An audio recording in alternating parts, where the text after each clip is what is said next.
안녕하세요. 방금 소개받은 남호진입니다.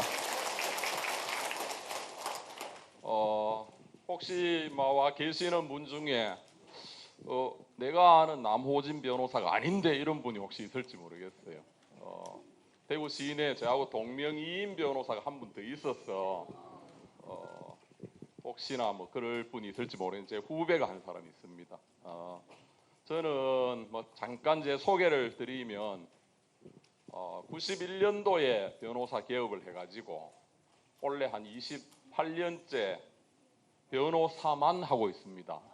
뭐 변호사는 보니까 승진도 없고 정년도 없고 참 좋은 직업이긴 한데 오늘 제가 이 자리에 와보고 깜짝 놀랐습니다. 이렇게 많은 분들이 귀한 시간을 내서 이 자리에 모여서 또 귀한 시간을 할애해 주셔서 뭔가 도움되는 말씀을 좀 드려야 될 텐데 어쩔까 하는 그런 생각을 합니다. 나름대로는 지금 또 오후 시간이 내가 상당히 졸리운 시간이고 또 법 이야기가 또 재밌게 하는 방법도 있지만 또 너무 재밌게 하면 내용이 없고 또 그 내용으로 좀 들어가면 또 이해가 좀 어렵고 이래 참 어렵습니다.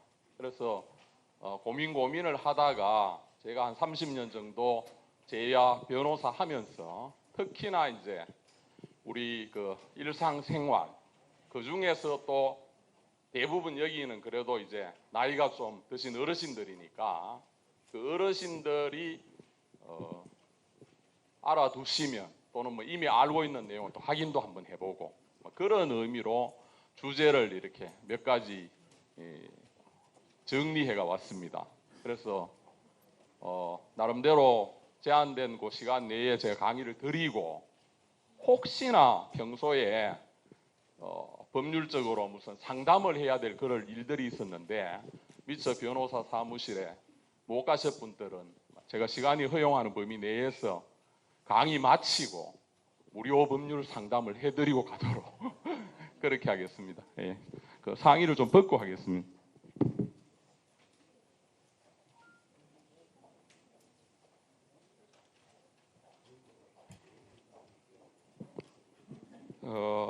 지금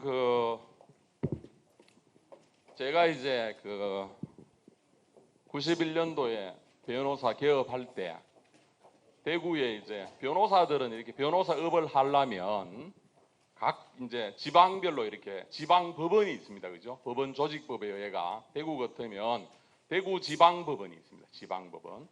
그리고 대구 지방법원 밑에는 새끼 법원들이 있습니다. 그죠?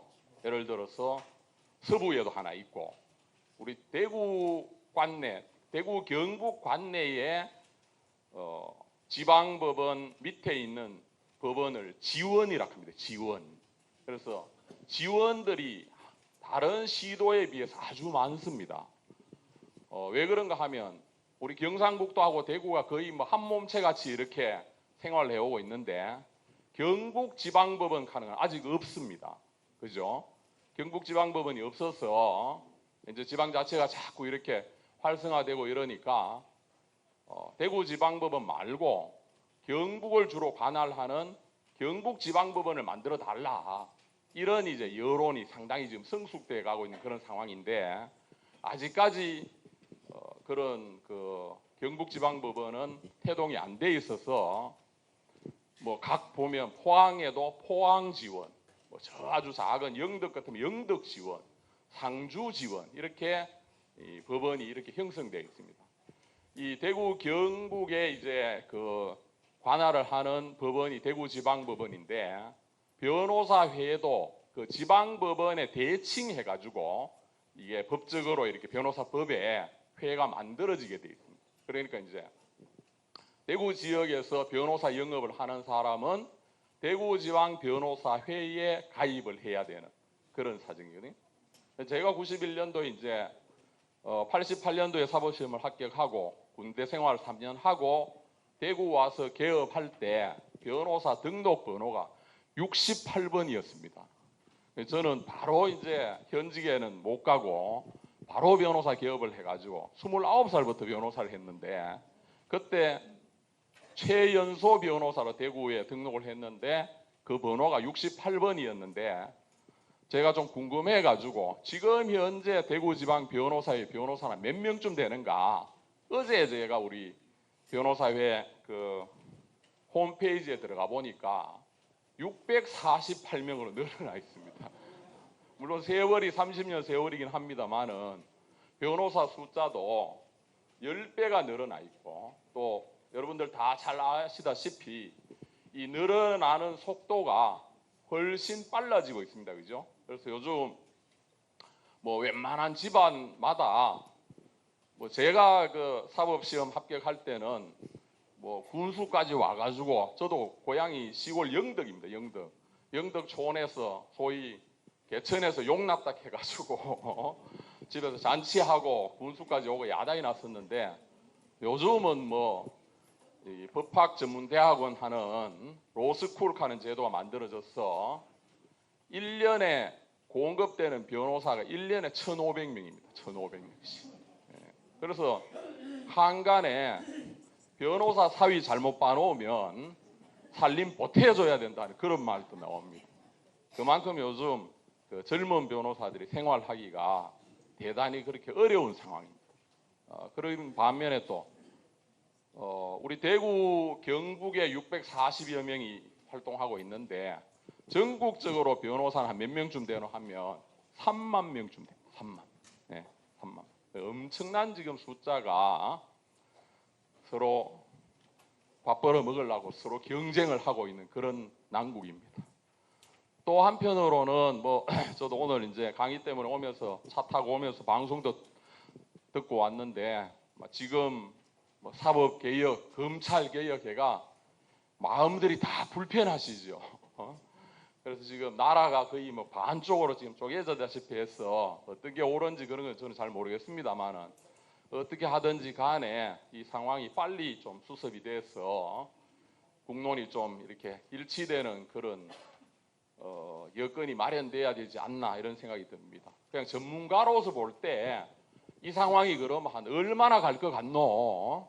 이게 이제 뭐 검찰 수사를 하고 또 재판과 관련돼 있고 또 정치적인 면이 또 있기는 합니다만은 법적인 측면에서 이게 마무리되려 하면 앞으로 적어도 한 달 이상 가야 마무리될 거예요.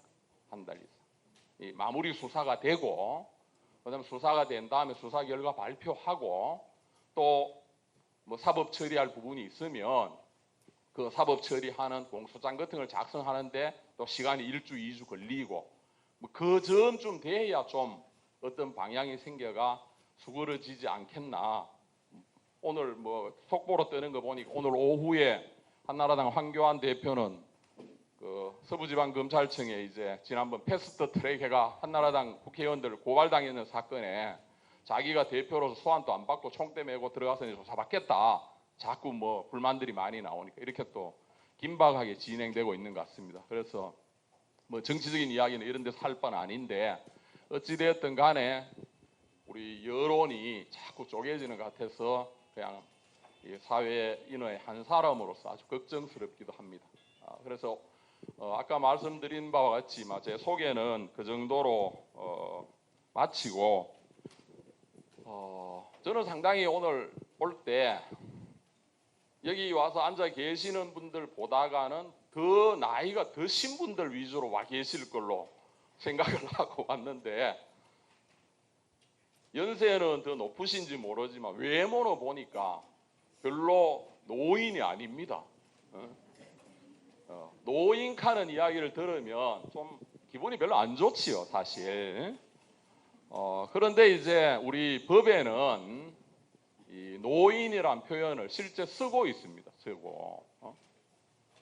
그런 반면에 또 이 법에 노인은 뭐 어떤 기준을 가고 노인이다라고 딱 떨어지게 뭐 이렇게 규정해 놓은 게 없습니다. 원래 법은 사람은 이제 태어나는 순간부터 잉태되는 순간부터 법적인 권리 의무의 주체가 됩니다.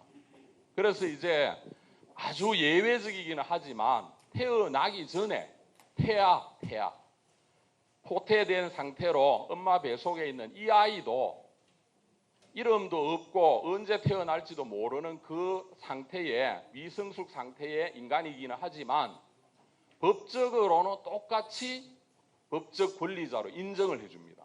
그래서 그 아이가 성숙해서 태어나면 이미 태어나 있던 사람과 똑같이 법적 권리를 부여받는다. 그래서 만약에 이제 저희들이 가끔씩 재판하다 보면 교통사고가 났는데 임신했는 임신부가 예를 들어 사망을 하면 사망자는 한 명이 아니고 두 명입니다. 태아도 법적인 인간으로서 권리자이기 때문에.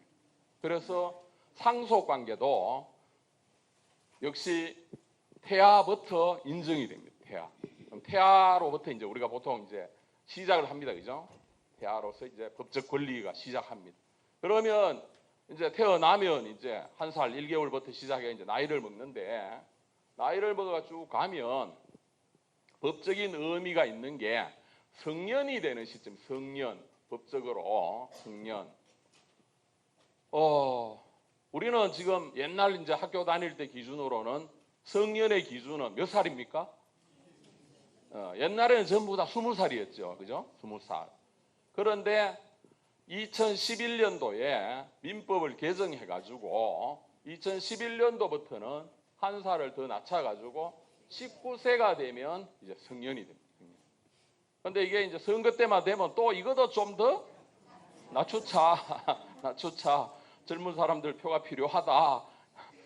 그런 입장도 있고 요즘 사람들은 젊은 사람들이 더 똑똑하다. 사실은 많이 똑똑해졌습니다. 요즘 젊은 사람들이. 정보도 많고 공부도 많이 하고 있어요. 그래서 여러 가지 뭐 거론되는 이야기가 있지만 현행 법상으로는 19세가 되면 성인이 됩니다. 성인이 되고.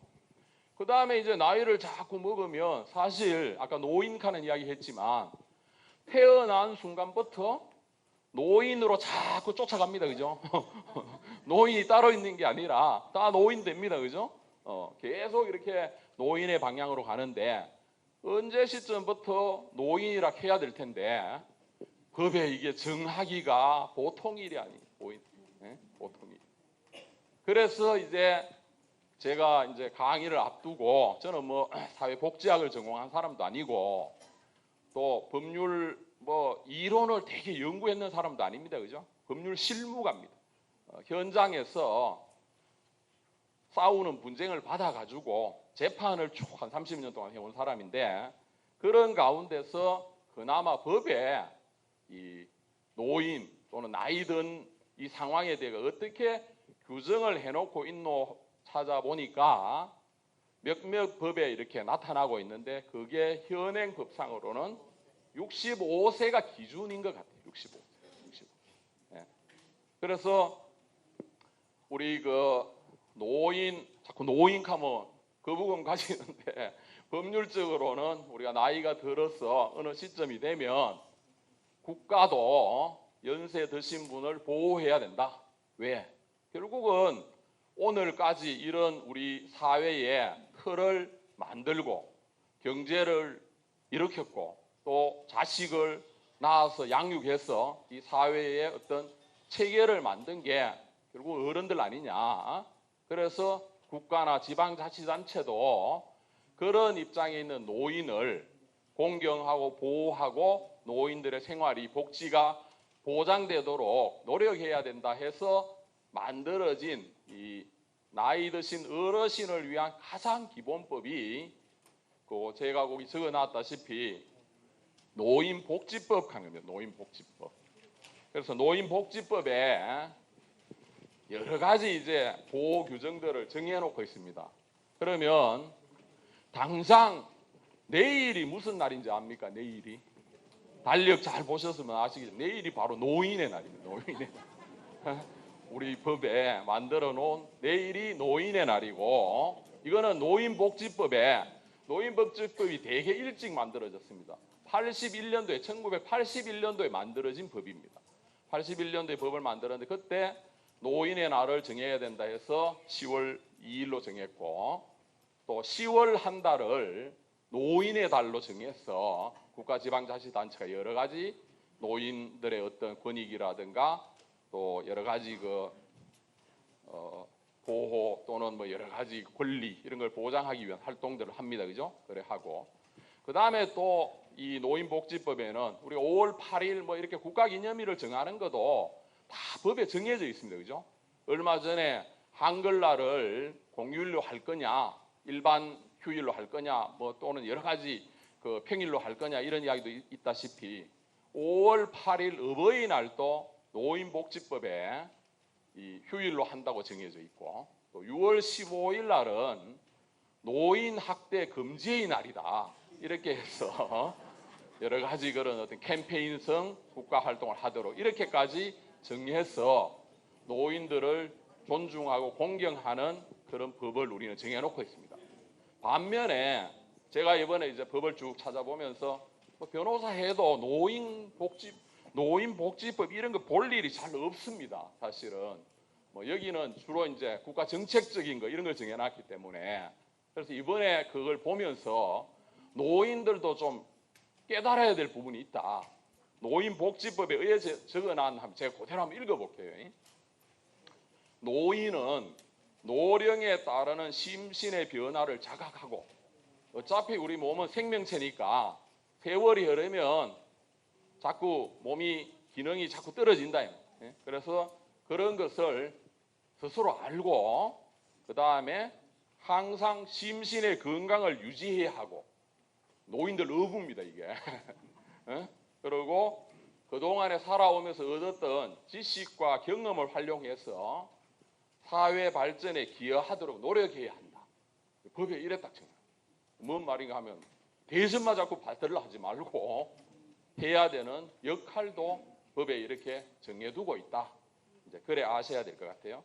그래서 이제 여기 노인복지법에 보면 이런 경우는 노인 학대 범죄다 이래가 정해놨는 거에 내용에 65세 이상 하는 이야기가 나옵니다. 65세 이상.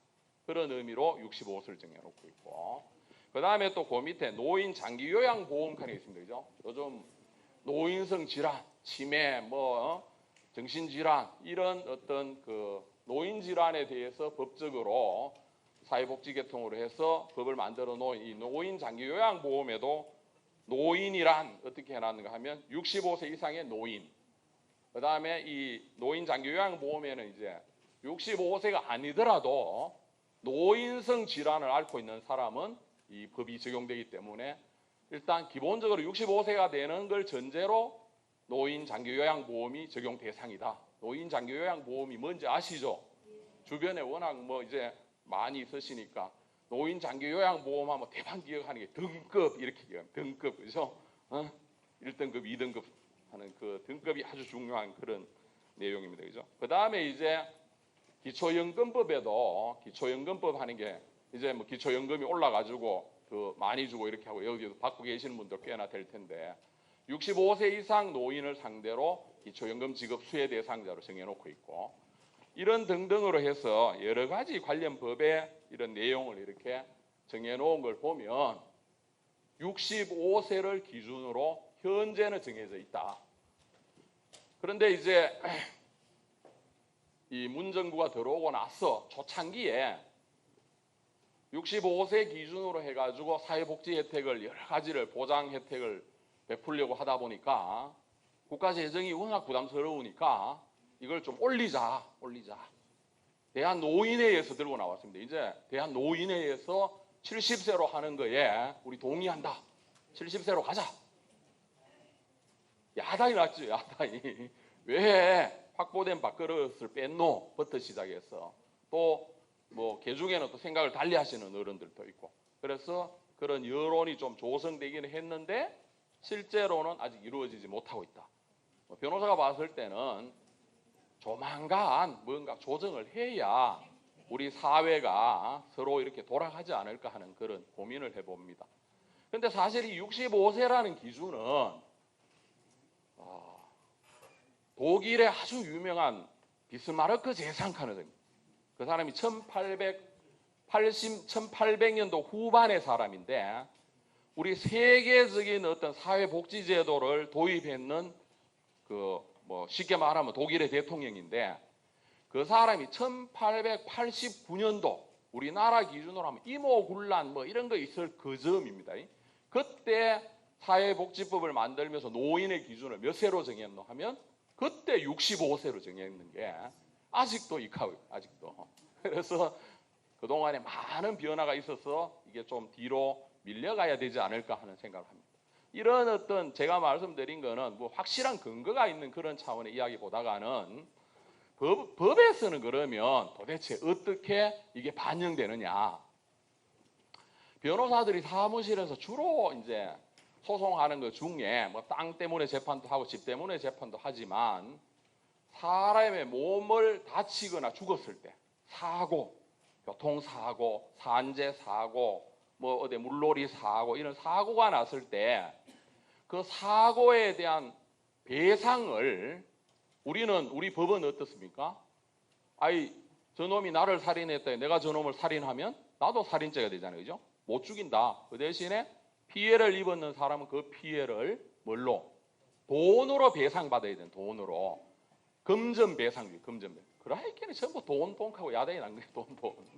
전부. 재판은 사실 좀 속되게 이야기하면 재판은 돈 따먹기입니다. 돈 따먹기. 서로 적게 줄라 하고 많이 받을라 하고 이게 뭐 결국은 재판의 본질 아닌가. 한 30년 변호사 해보기 그래요.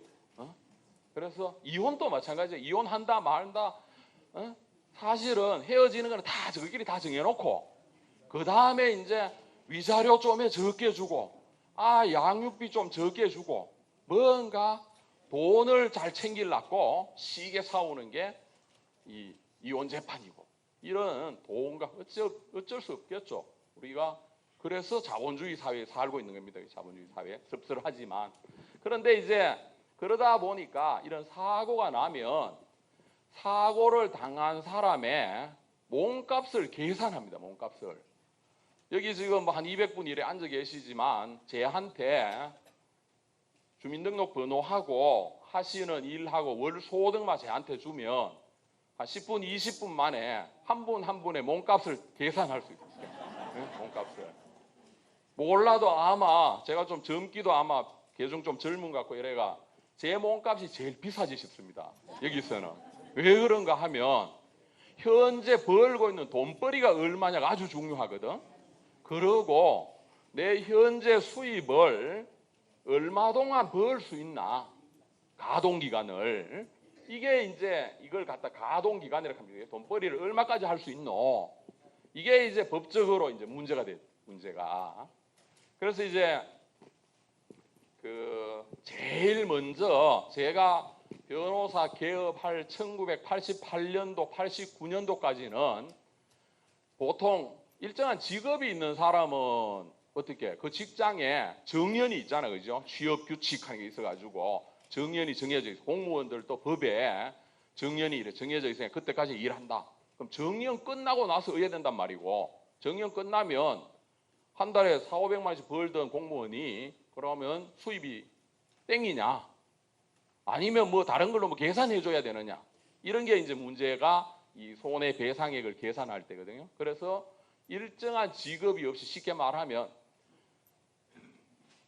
건축공사 현장 같은 데서 무슨 기술이 있어가 일을 하는 게 아니고 우리 일본말로 디모도 일용노동 자빌하는 일용잡급 이런 사람들이 그러면 얼마까지 몇 살까지 돈을 번다고 법에서 인정해 줄 거냐.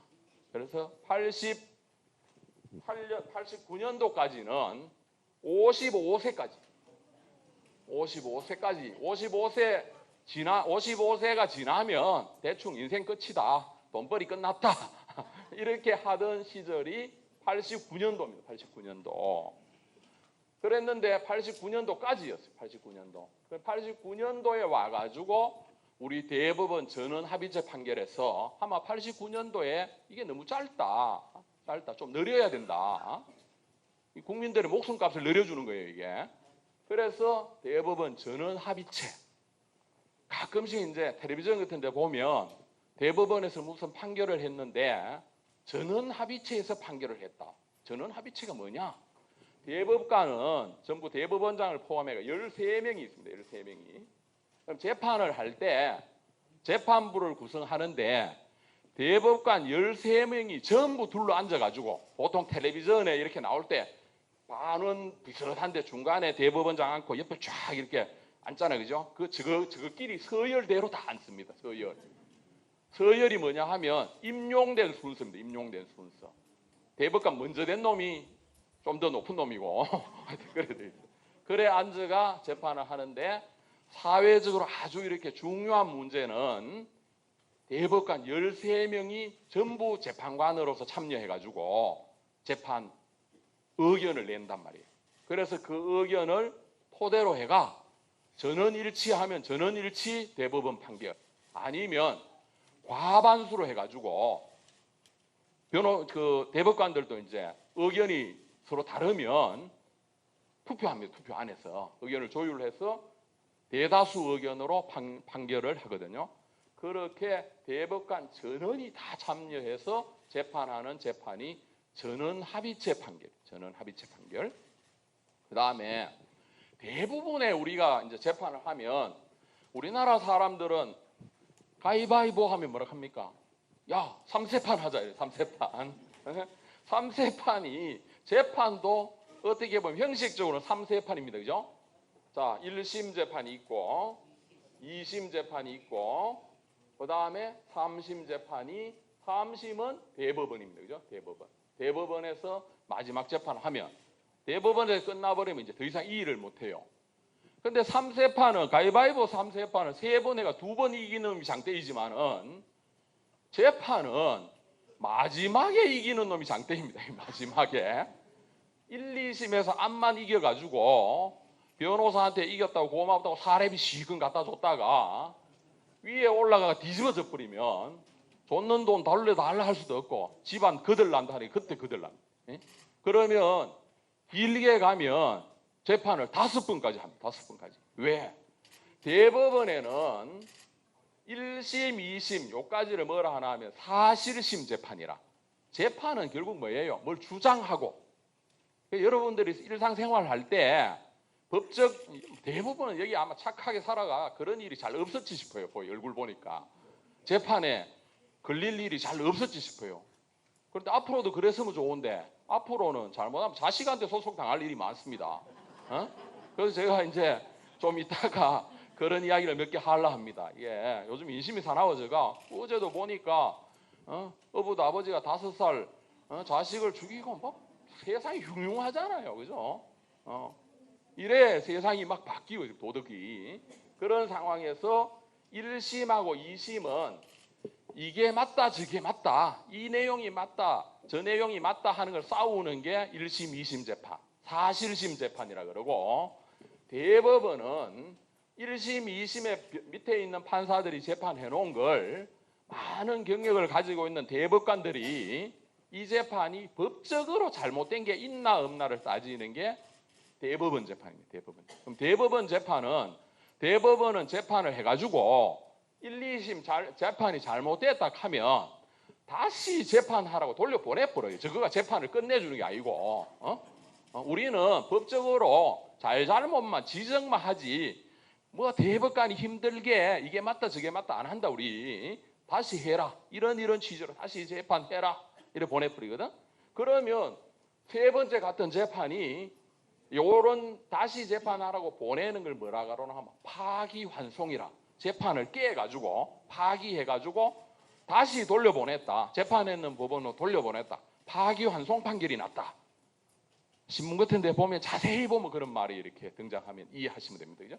파기환송되면 환송받은 부분이 또 재판합니다. 그죠? 그러면 그게 하면 네 번째에다가 그 다음에 또 우리 한국 사람들은 한판 붙었다 하면 끝장을 봐야 돼. 끝장을. 중간에 잘 승복을 잘 못해. 끝까지 가야 돼. 또 한 번 대법원에 또 올라가면 5번. 근데 법을 잘 만들어 놔가지고 변호사 선임하는 거는 이 단계별로 한다 이래 돼 있거든. 단계별로. 1심 재판할 때 변호사 선임하고 2심 재판에 새로 선임하고 3심 재판에 새로 선임하고 그래 변호사 잘못 선임해 보면 거들나겠죠, 그죠? 그래서 계약할 때 이런 법적인 구조를 잘 알면, 자, 보통 법적으로는 다 따로따로 하게 돼 있으니까 변호사들이 착수금은 다 따로 받으려 합니다. 그런데 한 번 했던 재판은 지가 다 머릿속에 다 들어있으니까 일하기 훨씬 쉬울 거 아니에요. 그럼 2심 할 때 의해야 돼요. 깎아달라 해야 되겠죠. 똑같이 처음 하는 거하고 다르잖아요. 좀 깎고. 3심도 그렇고. 그런데 더 중요한 거는 이길 때 주는 성공보수금을 마지막 끝나는 결과 보고 내가 줄게. 이래 놔야 득이 된단 말이죠. 그런데 그래 못하겠다. 난 1심 기준으로 돈 받아야 된다. 그럼 그 변호사 선임 안 하면 되지 뭐. 변호사 세례 깔렸는데. 지금 여도 뭐 동구 비행장 재판 해가지고 돈 몇 푼씩 받은 분도 있고 못 받은 분도 있겠죠. 그런 부분들의 어떤 그 이야기들이 여기에 녹아 있습니다. 그죠? 그래서 이런 식으로 재판이 이루어지는데, 이 대법원에서 이 나이 65세와 관련해가지고 엄청 올해 들어와가 의미 있는 판결을 했습니다. 지난 2월 21일 날, 얼마 되지도 않았어요. 금년 2월 21일 날 대법원에서 89년도에 55세가 너무 부당하다. 그러면 몇 세부터? 이때부터 89년도부터 2019년까지는 60세를 기준으로 다 인정해요. 60세. 일용 노동자는 60세까지, 그래 5년 늘었잖아요. 그죠?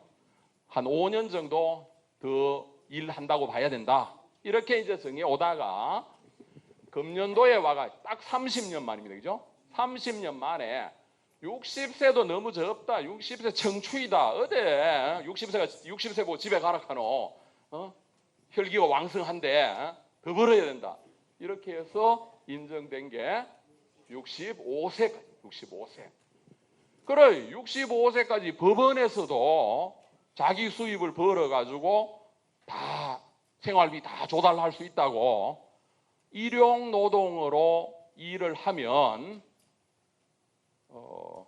그 임금이 법에서 인정해준 한 달 봉급이 한 얼마쯤 되느냐. 평균 임금으로 생각하면 안 됩니다. 평균 임금. 평균 임금은 170, 80만 원입니다. 그죠? 평균 임금 먼저, 자, 최저임금, 평균 임금이에요. 최저임금.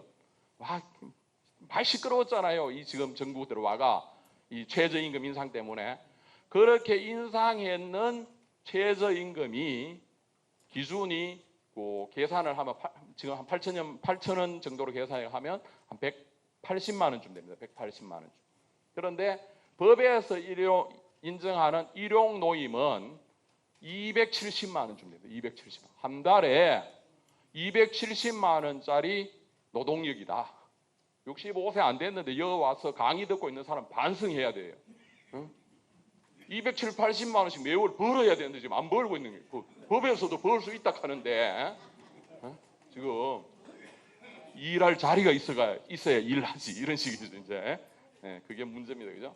그런데 어찌됐든 간에 이만큼 아이를 연장해 줬다는 것은 노인 기준이 더 많이 뒤로 밀려나야 되겠죠.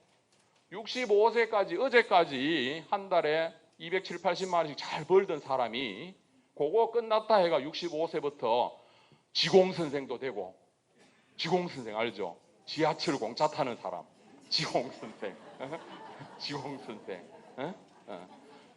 그런 식으로 이렇게 혜택을 바로 보면 나라가, 자식들이 어떻게 나라를 꾸려가겠노?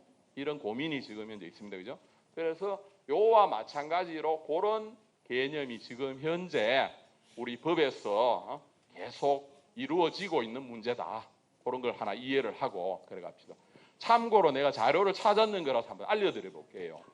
궁금하잖아, 그죠? 평균 한 얼마 살고 죽으면 덜 억울할랑고. 제일 관심이 그거지요. 법에서 여러 가지 조사를 해봤는데, 자, 요때 55세까지밖에 수입 활동을 못한다. 요 시절에 조사했는 내용을 보니까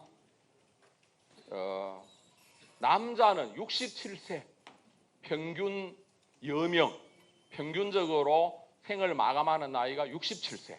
67세 때 55세 그래졌어요. 그때 여자는 얼마고 하면 75.3세. 원래 뭐 다 아시잖아요. 여성이 더 오래 산다. 왜 오래 사는지 하는 게 이론이 많습니다. 그죠? 많이 움직여서 오래 산답니다. 많이 움직여서. 연세 드시더라도 계속 많이 움직이세요. 자꾸. 결국 운동이겠죠. 건강하게 스트레스 받지 말고. 저도 모친이, 아버님 돌아가셨고 모친이 지금 84세신데 점점점 이렇게 힘들어 가십니다. 그러면 제가 가서 뭐라 하는지 압니까? 어머니 자꾸 아파져야 죽습니다. 못했죠. 농담으로. 점점 생로병사잖아요. 뭐 다 알다시피. 그래서 너무 억울하게 생각하지 말자. 그 억울하게 생각하면 받아들이. 뭐 그런 전문가도 아니고 변호사일 뿐이지만은 사람 사는 거 보니까 별거 없고 건강하고 자식들 우위 좋고 먹고 살 거 있고 이러면 최고 행복이지 뭐 다른 게 뭐 있겠. 국회의원 되려고 장관 되려고 저 뭐 있어 꼬라지가. 집구석 다 틀리가지고 그 아들 어디 가서 뭐하고 살겠어. 아이고 저도 답답합니다. 그래서 요때 나이가 그 정도입니다. 그죠? 그러면 현재 2019년 현재 몇 살까지 살면 평균은 살았다고 보느냐 궁금하시죠? 남자는 79.7세입니다. 요게 올해 기준이 아니고 17년도 기준입니다. 2017년도. 지금은 80 넘었을 거라고 봅니다. 제가. 그게 79.7세. 여자 노인은 몇 살까지 살아야 본전이고 하면 85.7세입니다. 85.7세. 근데 이게 89년도부터 세월이 30년 동안 흐르면서 이래 됐는데 여기 계시는 우리 어르신들이 다 느끼다시피 의학이 하루 다르게 변하잖아요. 요즘 약 좋잖아요. 조만간 인생 100세는 기본으로 되는 날이 얼마 안 남았어요. 예. 조금 몸이 안 좋은 분은 어떻게 하든지 버티십시오. 그러면 기술이 자꾸 개발돼 가지고 나중에 뭐 팔이 아프면 팔도 바꿔 아프고 안에 심장 안 좋으면 심장도 하나 길이까지 해프고 이런 세월이 얼마 안 남았을 거예요. 얼마. 지금은 유전자까지 분석해 가지고 유전자를 약간 바꿔 가지고 건강을 찾으려고 자꾸 연구하고 있는 판이에요. 이 세월이 이래 됐습니다. 그죠? 그래서 우선 제일 관심사인 노인 칸은 좀 듣기 거북스러운 그 이야기와 관련해서 법에 어떤 식으로 운영이 되고 있는지. 그래서 저는 법률 그냥 전문가로서 하나 부탁드리고 싶은 거는 노인을 65세에서 70세로 바꿔야 된다라고 이렇게 이야기가 나오면 너무 반대할 건 아니다. 당장 지하철도 돈 주고 타야 된다고 그거 너무 생각하지 말고 내 능력으로 벌어가 할 수 있을 때는 좀 그래 하지 말고 우리 다 같이 잘 살아야 돼. 같이 잘 살아야 돼. 예. 그래서 그 말씀을 한번 드리고 싶었습니다. 그래서 이제 노인과 관련된 법에 반영된 이야기는 이제 그 정도로 하고 우리 이제 주로 재판하다 보면 제일 안타까운 게 가족들끼리 싸우는 재판입니다. 가족들끼리. 참 그런 일이 없어야 되는데 문제는 점점 많아지고 있다는 문제. 가족들끼리. 옛날에는 그냥 참고 체면 때문에 이런 걸 했는데 요즘은 당당합니다. 당당하고. 그러다 보니까 그 일로 해가지고 더 큰 상처를 입게 되고 뭐 이래 되는 상황이 자꾸 벌어집니다. 그죠? 그래서 이제 제가 나눠준 이제 목록에 보면 황혼이혼이라고 이렇게 적어놨습니다. 황혼이혼. 뭐 대부분 관계된 관련된 사람은 잘 없겠지만 황혼이혼하는 말은 들어보시긴 많이 들어보셨죠. 그런데 법에는 그런 말 없습니다. 그냥 그렇게 나이 들어가 이혼하는 거 뭐 좋다고 황혼 이혼이라고 그래. 좀 그 말의 의미가 약간 양면성을 가지고 있는 것 같아요. 좀 좋게 자꾸 받아들이는 경향으로 가는 거예요. 야, 이게 그동안 억압되고 눌리고 내 뜻대로 못 살았는데 아들 다 취송시키고 이제 좀 내 자발적인 의지로 내 인생을 위해 살기 위한 적극적인 삶의 모색이다. 이런 면으로 상당히 이제 긍정적으로 좀 평가를 하는 것 같아요. 근데 나이 드신 분의 이혼뿐만이 아니라 다 이제 뭐 자녀들 결혼도 대부분 시켜서 그럴 나이신데 자식들 젊은 사람들도 이혼율이 자꾸 높아집니다. 이혼율이 제가 여기 대구 경북의 그 통계를 제가 한번 찾아보니까 작년도에 대구 경북의 가정법원을 통해가 이혼했는 이혼자 수 그러니까 부부 숫자겠죠. 부부 숫자 그게 1년에 이혼했는 사람이 4,530건입니다. 대구 경북이 4,530건. 이게 전년도보다가 한 얼마쯤 늘었나 하면 3.4%가 늘었답니다. 3.4%. 그렇게 많이 안 늘었죠. 그죠? 조금씩 늘었습니다. 그런데 그 중에 노인 이혼, 노인 이혼. 65세 이상 어르신이 이혼을 한 경우는 이건 정확합니다. 478건입니다. 많지요. 478 부부가 이혼을 했습니다. 이거는 통계에 약간 왜곡이 있을 수는 있는데 그 전에 보다가 21.3%가 증가했대요. 21.3%. 안 참고 삽니다 요즘. 에? 아니면 뭐 졸혼을 해가지고 따로 살더라도 뭐 혼인관계 정리만 안 하고 그래 산다 그죠? 근데 이제 이혼 이야기가 나오면 제일 일반인들이 잘못 알고 있는 법률 상식. 한 6개월쯤 서로 행방이 불명되고 연락이 안 되면 자동으로 이혼된단다. 들어보셨죠? 네. 그게 완전히 엉터리입니다. 네. 세상에 자동으로 이혼되는 법은 없습니다. 자동으로. 그러면 왜 그런 이야기가 돌아다니는지 저도 모르겠어요. 법률 전문가가 아닌 사람이 어디 뭐 텔레비전 같은 데가 떠들었는 것 같아요. 내 추측에. 그런데 자동으로 이혼되는 방법은 세상에 없다. 그러면 결혼할 때는 둘이 맺을 때는 뭐 맺을 때도 뭐 따지고 뭐 맞춰야 되고 뭐 일이 복잡하기는 하지만 맺을 때보다 헤어지는 게 배로 어렵습니다. 경험해 보신 분은 알 거예요. 이혼하는 게. 그래서 혼인관계를 해소하는 걸 이혼이라 하는데 이혼을 하는 방법은 크게 두 가지입니다. 그죠?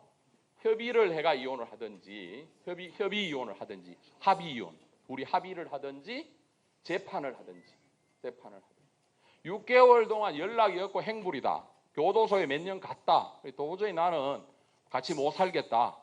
그런 것을 이유로 해가 재판을 해야 됩니다. 재판. 협의는 될 수 없잖아요. 없어 있긴 해. 그래서 재판을 통해서 이혼을 할 수밖에 없다. 아시겠죠? 그죠? 그러면 이 협의를 할 때 둘이 보통 이혼하는 거는 합의가 잘 됩니다. 요즘 뭐 다 똑똑하니까 딱 보고 아니다 싶으면 빨리 늦기 전에 빨리 갈았어. 각자 인생 가자. 이렇게 결정하는데 그 다음 게 이제 협의가 안 됩니다. 그죠? 미성년 자녀가 있는 경우에 미성년 자식이 있는 경우에 자식이 뭐 죄가 있나요? 저거 조화가 낳아놓고 헤어질 때 책임을 져야 되잖아요. 옛날에는 별로 책임도 잘 안 졌어요. 전부 엄마도 아빠도 마찬가지로. 대충 여자들은 뭐 이혼하면 시집에 족보고 지 혼자 가가지 인생 살아보고 시집에는 그래 헤어진 애비가 뭐 아버지 역할 잘 하겠어요. 할배가 완전히 오만 고생해가 손자 손녀 다 키우고 이게 우리 현실이었는데 방송에 나오다시피 요즘은 헤어지고 나서 그 자녀가 성인으로까지 성장하는데 들어가는 돈 양육비입니다. 그죠? 양육비 같은 걸 제때 안 주면 국가가 대신 양육비를 주고 국가가 나서 가지고 그 사람의 봉급도 압류하고 또 재산이 있는데 고의적으로 안 주면 잡아다가 한 달 내에 교도소에 구류도 살리고 무지 지금 강화되어 있습니다. 그래서 혹시나 주변에 그런 어려움을 겪고 있는 사람들은 가정법원의 그런 제도를 이렇게 알아보면 도움 받을 일이 있어요. 왜? 제발 변호사 사무실에도 이혼할 때 뭐 서로 안 맞아가 헤어지니까 잘잘못 따지지 말자. 서로 사람이라는 게 잘 맞을 수도 있고 안 맞을 수도 있잖아요. 물론 그중에 성질이 참 도를 넘쳐서 이건 도저히 이해 안 되는 사람도 있지만은 대부분은 그러면 그 사이에 태어나는 자식은 아무 죄가 없잖아요. 천륜이잖아, 천륜. 미워도 아버지고 미워도 엄마고 이렇잖아요. 자식들한테 상처를 주면 안 된다. 자식들은 부모의 책임으로 제대로 키워야 된다. 이렇게 하는데 요즘 젊은 사람 이혼을 하면 대세가 알을 서로 안 맡으려고 합니다. 알. 네가 가서 키워라. 참 여자들은 보통 그런 선택을 하기 힘드는데 그런 마음을 하는 사람이 한 반쯤은 데리고 가. 네 한번 시급해봐라. 아 키우는 게 얼마나 골물 드는지 고생해봐라. 이런 어떤 감정적인 보복심도 있고 그 다음에는 긁어치인다. 출발하는데 여러 가지 생활에 그런 경향이 있어서 참 안타깝습니다. 그죠? 옛날에 제가 처음 개업하던 30년 전만 해도 대부분은 서로 맡으려고 야단이 납니다. 서로. 특히나 아들이면 대를 이어야 된다고 아들을 왜 엄마한테 주목하고 요즘 세상에는 엄마가 데려간다 하면 아이고 고맙다 하고 이래 바뀝니다. 법도 감정도. 그래서 아이에 대한 문제가 합의가 돼야 되고 그 다음에 돈 문제가 합의가 돼야 협의이혼이 됩니다. 그죠? 그런데 협의이혼을 하면 보통 남자들이 아내를 윽박질러 가지고 협의이혼 서류 만들어가 접수하는 경우들이 옛날에 종종 있었어요. 요즘은 뭐 더 똑똑하니까 그럴 일이 잘 없는데 그런 어떤 사회 현실을 반영해 가지고 협의이혼서 만들어 가지고 구청에 가가 협의이혼 신고만 하면 되는 게 아니라 반드시 판사 앞에 가가 확인을 받아야 돼요. 확인을. 네가 강요여해가 이혼하는 게 아니지. 진짜 신중하게 고민해보고 하는 이혼이 맞지? 이래가 예해주면 판사가 확인해줍니다. 그죠? 판사 확인 있는 도장을 가지고 구청에 신고해야 이제 빠이빠이 남이 됩니다. 그런데 그래 하니까 판사한테 확인하는 과정이 있기는 있는데 젊은 사람들이 너무 또 성급하게 이혼을 해가 아이고 조금 더 참고 살아볼 걸 이런 후회하는 사람들이 많이 생겨요. 그런 일도 있지만 그 사이에 치이는 자식들이 아내도 되는 부모 이혼에 의해 가지고 완전히 외톨이 돼서 결국은 사회가 떠안아야 되는 부담입니다. 그죠? 편모 가정 참 그 부담이 크잖아요. 그러다 보니까 지금 현재는 미성숙 미성년 자녀가 있는 부부의 이혼인 경우에는 일정한 기간을 협의이혼 신고를 접수하고 한 달 뒤에 온납합니다. 한 달 뒤에 판사가. 옛날에는 들고 가가 판사방에 넣으면 오전에 넣으면 오후 3시에 판사가 확인해 주니까 기다리세요 이래가 하루 만에 막 작살 나쁩니다. 끝납니다. 그런데 요즘은 한 달 뒤에 보자. 가가 얼굴도 보고 다시 한번 생각해 보고 또 사람 마음이 한 달쯤 가면 이렇게 바뀔 수 있으니까 그래도 도저히 못 살아서 헤어져야 되겠다 할 때 판사가 도장을 찍어주면서 그냥 안 찍어줍니다.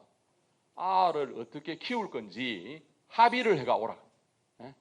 아이 양육비는 어떻게 하고 아이 양육 합의조서를 제출해야 판사가 도장을 잘 됐죠. 이거는 이렇게 자꾸 우리 법도 점점 더 자꾸 발전합니다. 나라가 이래가 되나 하고 많이 떠들지만은 어찌 됐든 간에 우리나라 법 제도는 정말로 최인류를 가고 있습니다. 근데 다만 뭐가 문제입니까? 정치인들이 저거 입맛대로 다 이용해 먹어 놓고 뭐 정치 검찰하고 몇 명 되겠어요? 그냥 이건 제가 뭐 어느 정권을 비판하는 건데 저는 전문가로서 정말로 지금 할 말 많은 사람이 누군가 하면 조국 인사청문회 할 때 그 사문서 위조로 불구속 기소했는 검사 있죠. 그날이 사문서 위조죄 공소시효 만료일이 공소시효. 공소시효 만료일이에요. 공소시효하는 거는 우리가 죄를 져도 처벌할 수 있는 시간이 있어요. 시간이 지나버리면 산천초목을 다 떨게 하는 검사도 재판에 청구를 못해요. 여기 마지막 날이 그날 딱 걸려요. 마지막 날이. 그래서 청문회 볼 때 밤 12시까지 뭐 한나라당 국회의원들 기다리자 하고 뭐 생쇼를 해.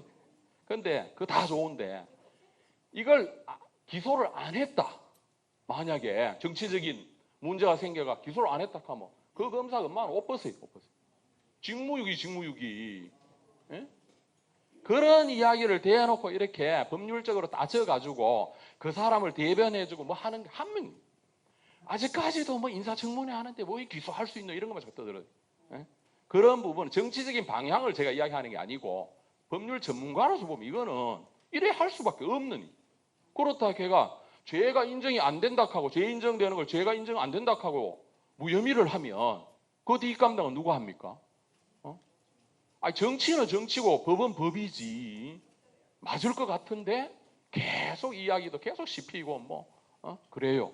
그래서 하여튼 간에 뭐 그래요. 그래서 그런 부분들이 그런 이야기 과격하게 하지 말고 여기는 지금 지성인들이 앉아가지고 지성을 공부하는 데인데 그런 이야기 하면 안 되지.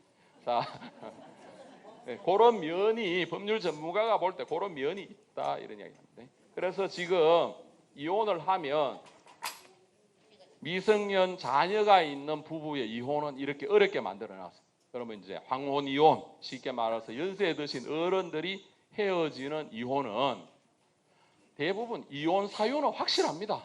대부분 뭐 할매하고 떨어져가 오래 살았든지 아니면 뭐 할배 성격이 대단해가지고 막 독주해가 살았든지 뭐 대충 그래요. 아이고 할매 입장에서 오죽하면 이 나이에 이혼하려고 하겠어요. 자식도 다 키워놨고 이제 그런 상황에서 문제가 되는 게 결국은 재산 분할. 이제 연세가 드신 분은 미성년 자녀는 없잖아요. 그럼 헤어지려 하면 이게 재산 분할. 그래서 변호사들이 어디 가서 주변에 이렇게 조언한다고 이야기를 하면 요즘도 똑같습니다. 젊은 부부들한테도 카이소 자식들한테 집 사거들라고 자든지 네 이름으로 하고 그 다음에 딸내 가진 집에는 어쩌든지 공동으로 하고 가정에 분란이 생겨가 이렇게 헤어질 때 변호사들이 뭐라고 조언을 하노 하면 막 갈등이 생겨가 뭐 나가라 하고 야단이 나잖아요. 나오더라도 집에 있는 거 왕창 챙겨가 나오라 합니다. 신랑 폐물도 들고 나와보고 다 챙겨가. 왜? 내 줌에 넣어놓고 한 개씩 다 할라 하는 거 빼주는 거는 쉬워요. 저쪽 줌에 있는 거 뺏어 올라 하면 배로 힘듭니다. 그래 일단은 함부로 나오지 말고. 그 이야기 또 하나 있어요. 우리나라는 집만 나오면 가출이라 그래요. 집만 나오면. 집 나오면 무슨 큰 죽을 죄를 지은 줄 압니다. 그 집에 있으면 마저 죽을 지경인데 당연히 집 나와야지. 형식적으로 보면 집을 나와서의 가출이지만 우리가 법적으로 말하는 가출은 이유도 없이 지 편하려고 나오는 게 가출이지 그 집에서 같이 있기가 도저히 곤란해가 피해가 나오는 거는 가출이 아닙니다. 그죠? 그래서 혹시나 자제분들 중에 뭐 그런 상황이 없으면 좋은데 그런 일이 있으면 어쩌든지 그 붙어가 살아라 했다 잘못하면 요즘은 뭐 쉽게 잘못하면 큰일 당합니다. 그래서 그런 것도 잘못된 지식의 일부니까 집 나온다고 그러면 나중에 재판할 때 불리한 거 아니에요. 전혀 불리 안 합니다. 내가 도저히 있을 형편이 못 돼서 나오는데 그게 뭐 불리하게 작용할 게 하나도 없죠.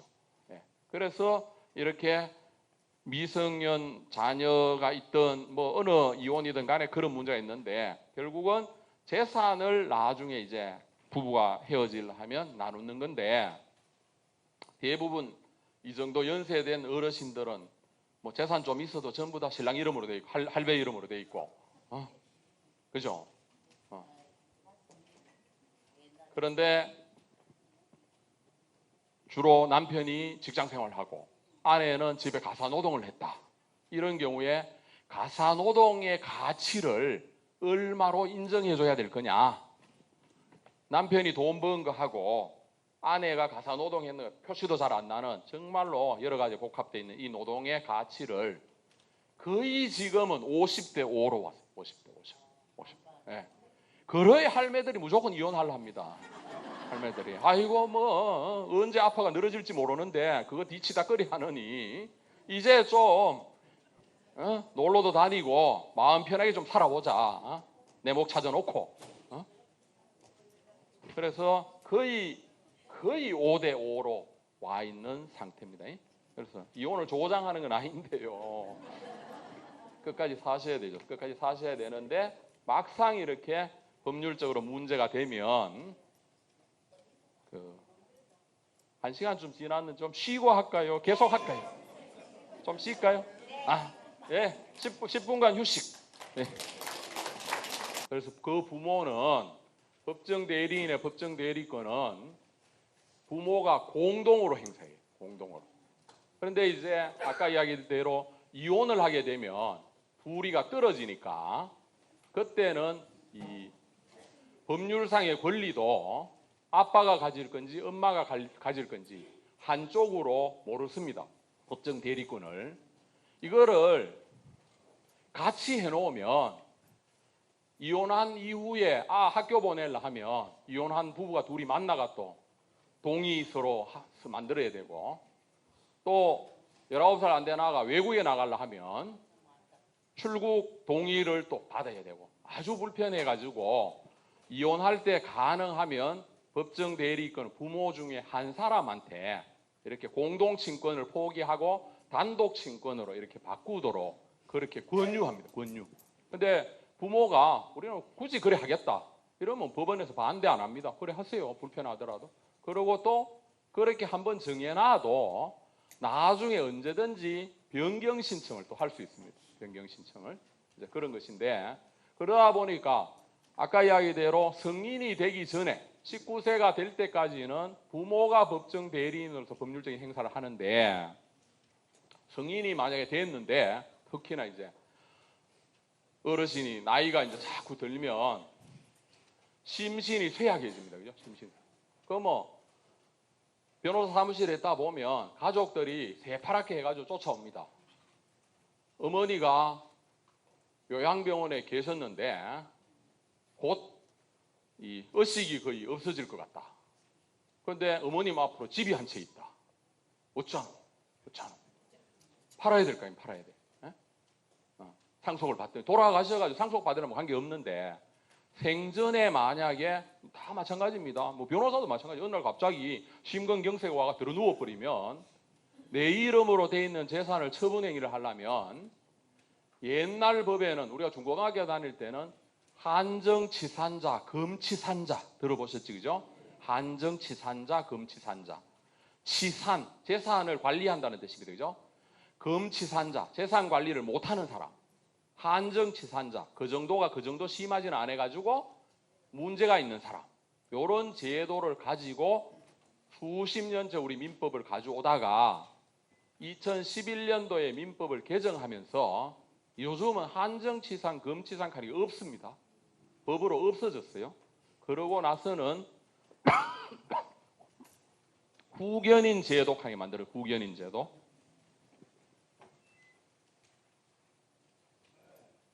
방금 이야기했다시피 만약에 성인이 미성년자도 마찬가지입니다. 미성년자도 부모가 없는 미성년자들 있잖아요.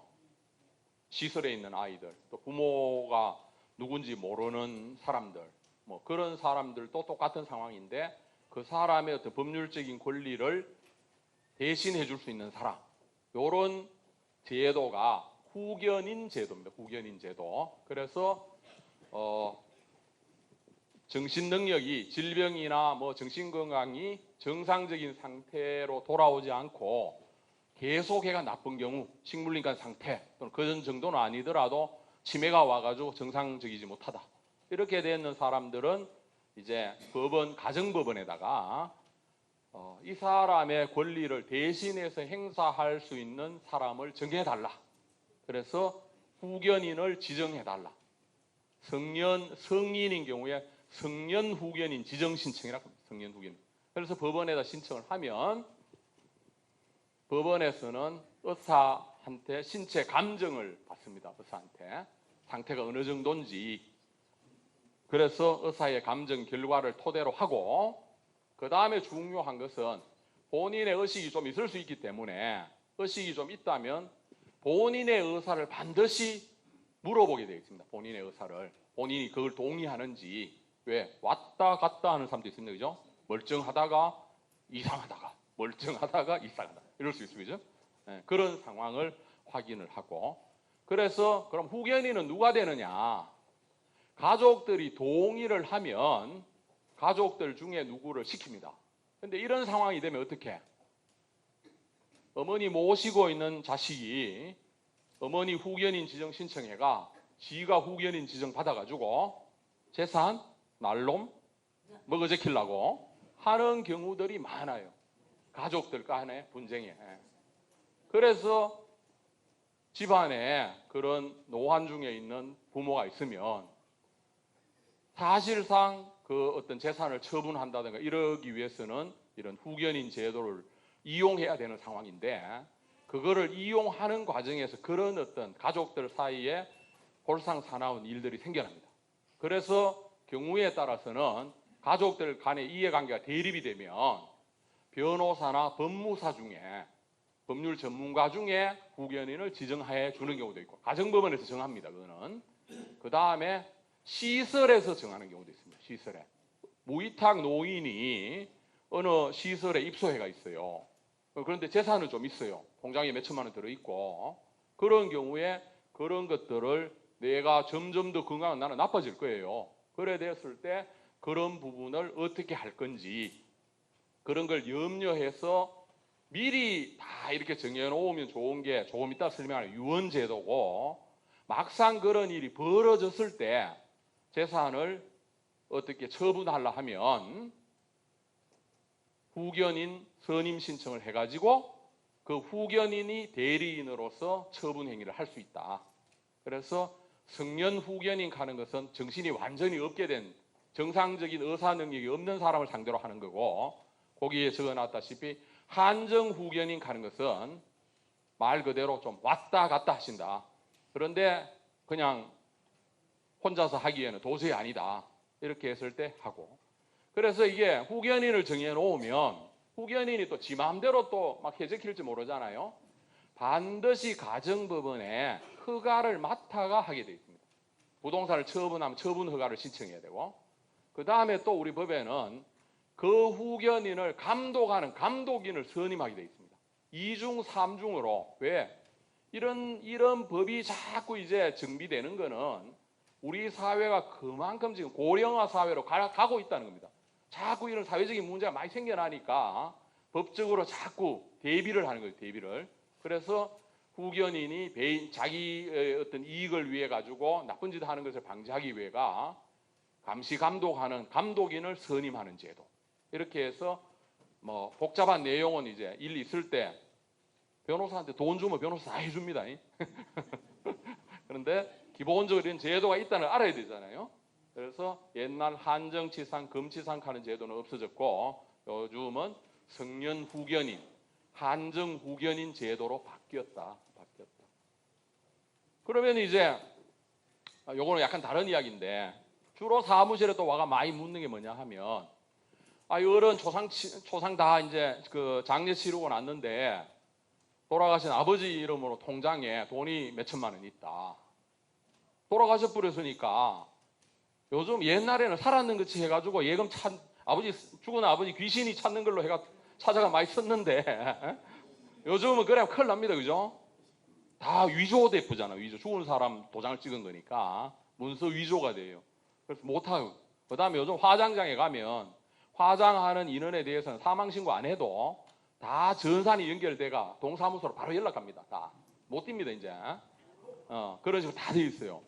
그래서 미처 돌아가시기 전에 살아 계실 때 뭐 돈 몇 천만 원 그 자식들이 다 동의하는 가운데서 돈 몇 천만 원 엄마 정신 없다고 엄마 통장에 돈 찾으려고 가정법원에 가가 성년 후견인 지정 신청하고 뭐 이러면 그 사이에 돌아가셨겠죠. 그럴 필요는 없겠죠. 그죠? 그럴 때는 엄마가 직접 하는 것이 해가지고 엄마 이름으로 통장 돈 찾으면 안 돌아가셨으면 그거 문제 되지는 않습니다. 그죠? 그런데 이제 그 중에 삐딱한 자식이 있거나 생각을 달리하는 자식이 있으면 골치 아프네. 야, 엄마 임마 식물인간 된 지 2년인데 엄마 통장에 있는 돈이 엄마 생전에 의에 출금될 수 있노? 네가 엄마 명의를 위조해가지고 돈 찾아가 네 쓴 거 아이가? 횡령으로 고소하고 야단 납니다. 이제 그때 되면 그런 사건들을 상담하면 변호사들은 속으로 참 보기 싫잖아요. 야, 그래도 부럽다 이겁니다. 왜 부러워요? 있어야 싸우잖아. 있어야. 뭐가 아무것도 없으면 싸울 게 없는데. 그런데 점점 이제 건강이 나빠지는 게 이제 느껴지면 그런 자기 법률적인 문제는 그런 일이 안 생기도록 미리미리 경상도 말로 단도리를 잘 해놔야 됩니다. 단도리를. 단도리. 단디 해놔야 됩니다. 그런데 만약에 그 상태로 그냥 돌아가셨다. 엄마 이름으로 통장이 예를 들어가 통장에 돈이 3천만 원 있다. 그 돈을 친협이나 은행에 찾으려 하면 자식들 전부 인감 다 띠가 오라 합니다. 자식들. 그래가 저것끼리 이 없는 상태 같으면 돈을 탁 내줍니다. 불편하거든요.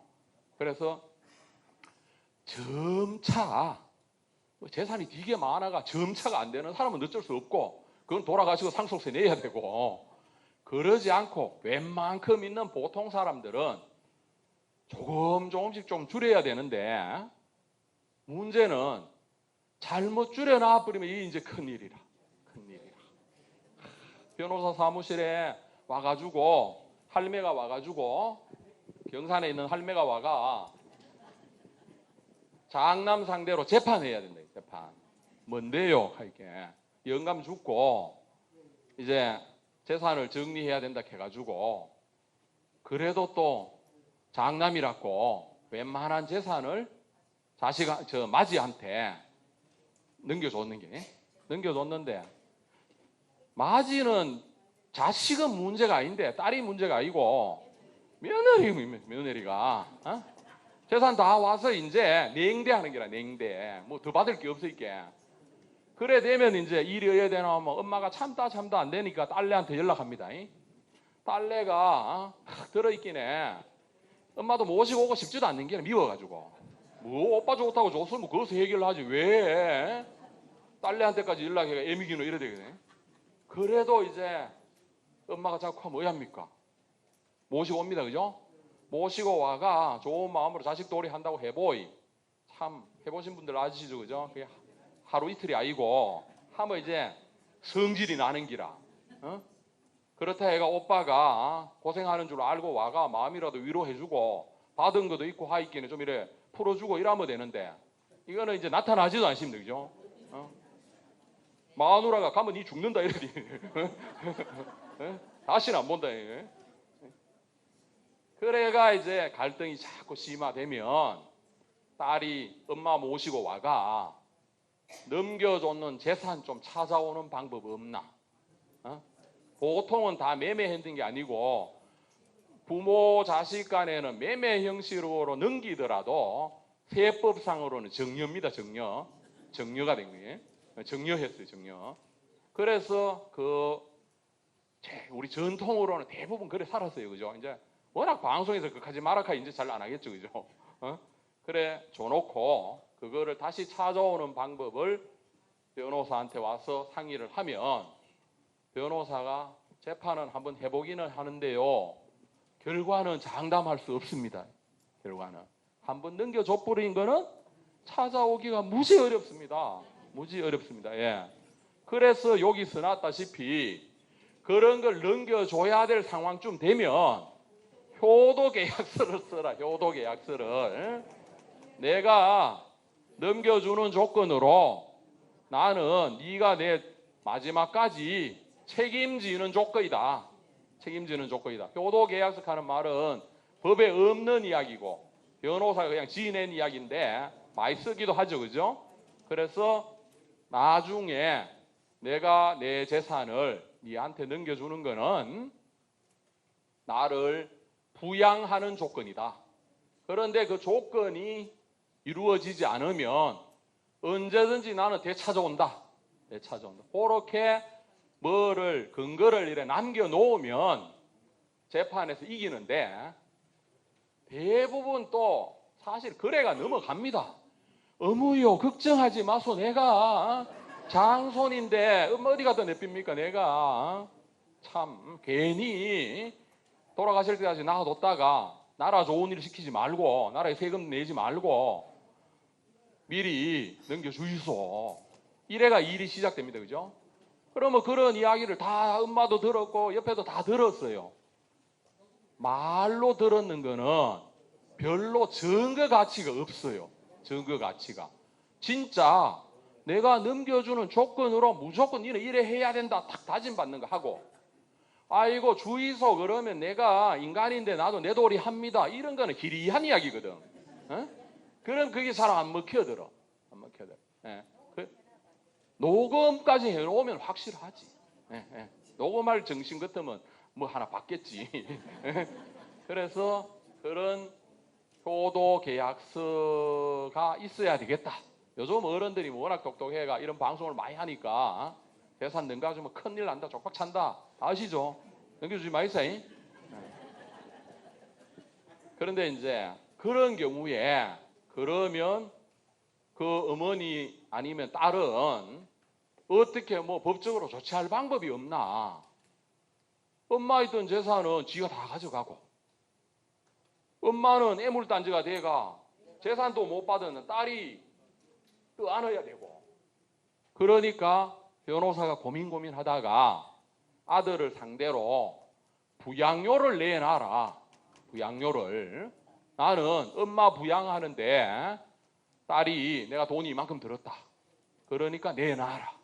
이런 청구하는 소송들이 자꾸 많아집니다. 슬픈 일이지만. 그래서 재판을 하면 그거는 법적으로 인정은 돼요. 당연하잖아요. 그래서 원래 재산하고 관계없이도 직계 가족 간에는 부양 의무가 있어요. 가장 이제 뭐 아주 예외적인 경우기는 하지만 아들이 먼저 죽어버리고 모든 재산을 며느리가 가져갑니다. 그죠? 제일 답답한 게, 재판하면서 제일 답답한 게 뭔지 압니까? 예를 들어가 아들 대학원까지 다 시켜가지고 좋은 대학에 취직시켜놨어. 이제 부모가 할 역할 다 했다고 결혼까지 시켜가 이제 아들이고 며느리고 여기에 자식도 손자가 둘이 일어났어요. 그런 상태에서 사고로 아들이 죽어버렸어. 그러면 부모는 이 아들 키우려고 한평생 골물이 들어가지고 아들한테 올인해가 다 바쳐놨는데 죽어버려가 보상금이 나오는 거는 부모는 헛바이고 저하고 자식들만 다 상속을 받아버리거든. 또 세월이 또 좋으니 옛날 같으면 어떻게 아들도 할매 할배 찾고 삼촌 고모도 찾고 이랬는데 요즘은 뭐 보나 끝이지. 그렇죠? 그래 참 할매 할배가 와가 이런 일이 있나, 이게 법이가 도무지 이럴 수가 있나. 그래가 그나마 합의되는 선이 뭐냐 하면 야들이 어리니까 야들 몫은 할매 할배 몫은 없어요. 어차피 야들 몫은 어차피 아까 이야기대로 미성년자의 법정 대리인은 엄마니까 아버지 엄마였는데 아버지 죽어버리면 지 혼자 다 하거든. 지 마음대로 다 처리할 수 있거든. 그런데 물론 지 마음대로 처리하면 법적으로 따지면 문제는 되지. 그런데 그건 뭐 누가 어떻게 알고 그걸 따지겠어. 그러다 보니까 삼촌 고모가 야들 클 때까지는 야들 몫하고 삼촌 이름으로 또는 할매 할배 이름으로 연명으로 예금해가 요 돈만큼은 확실하게 묶어놓자. 야 크면 야들 몫이니까 풀어주자. 요 정도 합의되는 집이 최선의 합의라. 내가 해보니까 최선의 합의. 그런데 며느리가 그거 동의하는 집이 점차 없어져요.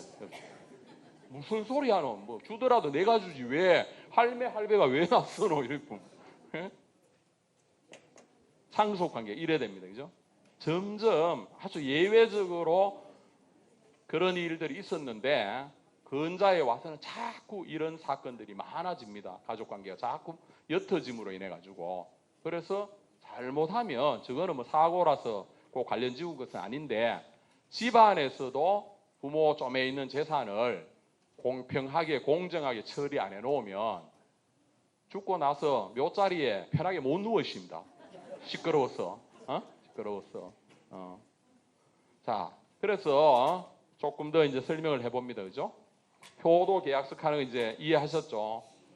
조금 있는 재산을 끝까지 가지고 있는 것도 문제고, 미리 넘겨줄라 해도 문제고. 제가 한 이야기가 그겁니다, 지금. 그래서 적절히 적정한 시기에 잘 이렇게 넘겨주자. 물론, 자식도 못 믿는다. 자식을 왜 믿노? 자식한테 왜 주노? 나는 내 몫으로 내가 쓰고 어떻게 해야 되겠다. 가장 많이 사용하는 방법이 주택연금 해가지고 내 살 때까지 생활비 받아 쓰고 그래도 남는 거 있으면 너 가져가라. 내 죽고 난 다음에. 그런 게 있고 재산이 좀 양이 좀 많이 있는 사람은 신탁제도 하는 게 있습니다. 신탁회사 하는 게 있습니다. 그죠? 신탁회사 하는 건 뭐냐 하면 무슨 재산을 내가 넘겨받아가 그 재산을 내한테 넘기는 사람이 조건을 붙입니다. 조건을. 내한테 임대료 받아가 생활비를 이래 줘. 내가 병원에 입원하거든 여기서 나오는 임대료를 가지고 내 병원비 대줘. 그 다음에 간병인 비용도 줘. 뭐 이런 걸 다 만들어 놓고 나중에 남으면 신탁이익이 남으면 나중에 자식들한테 상속시켜줘. 이런 것을 자식들 배제해보고 이래 하는 법적 제도도 있는데 그런 거 저런 거 하락하면 당장 돈이 몇십만 원 몇백만 원 더 있긴 해. 아까보가 못합니다. 그거 뭐 하려고 남 좋은 일 시키노. 이런 현상들이 또 벌어지니 어째야 될지 모르겠어요. 어째야 될지 모르겠어요. 없으면 제일 속편한데 그런데 나이 들어가지고 없는 것만큼 또 제일 서글픈 것도 없지. 참나 그죠? 네. 자, 그 다음에 효도계약서 이제 이야기를 했고, 그래서 부양의무제도가 있기 때문에 최악의 경우에는 자식을 상대로 또는 며느리를 상대로 부양료 청구 소송을 하면 최소한의 부양료들은 받을 수가 있다. 그런 걸 이제 압니다. 그 다음에 이제 유언에 대해가 이제 관심이 많아서 뭐 이런 그 사회교육 하는 데서 유언서 쓰기 뭐 이런 것도 많이 해보셨죠? 해보셨어요? 기분이 삼삼하죠? 그냥 장난으로 쓰셨을 것 같은데. 자, 유언이 뭐냐 하면 우리나라 이제 이 법률은 무슨 계약을 할 때 남 변호사 내가 뭐 돈을 빌려주려고 이제 돈을 1억 빌려주는데 차용증을 받아놔야 되나? 뭐 각서를 받아놔야 되나? 현금 보관증을 받아놔야 되나? 뭐 의뢰해야 되노? 이래 묻습니다. 그런데 그거는 변호사 답변이 네 마음대로 해라. 네 마음대로 해라. 우리 법은 계약 자유의 원칙입니다. 계약은 네 마음대로 해도 되는데 차용증이든 또 차용증에다가 보통 이제 차용증 쓰죠. 현금 보관증이나 뭐 이래 쓰고 그거다가 이제 제일 확실하게 한다고 뭡니까? 인감 도장 찍고 인감 증명서 붙이고 그래도 못 믿으니까 뭡니까? 손도장 찍고 지문. 제가 재판했던 경험 중에 고령에 무슨 농협에서 시골 어른한테 대출을 해요. 대출을. 시골 어른들 촌에 그 농협에 가면 어이 주사 농협 직원 보고 주사 있거든. 주사 네가 쓰라 이거. 장날 와가 대포 한 잔 먹고 이거 쓰라. 아유 어른 그래도 자서해야 됩니다. 요거 있어. 손도장 찍읍시다. 농협 직원 이거는 손도장만 찍어놓으면 확실하잖아요. 지문이 위조될 수 있나. 그런데 나중에 돈을 안 갚아가 재판을 하게 돼. 재판을. 그래가 농협 직원은 내가 어른한테 손도장 찍어요. 손도장 확실합니다. 이거 지문 감정하면 대반 나옵니다. 이래가 지문 감정을 했어요. 지문 감정하기에는 감정 불가 이래. 감정 불가. 일을 하도 많이 하셔가지고 지문이 다 따라가지고 안 지키게 안 지키게. 그 어른은 재판에서 이겼어요.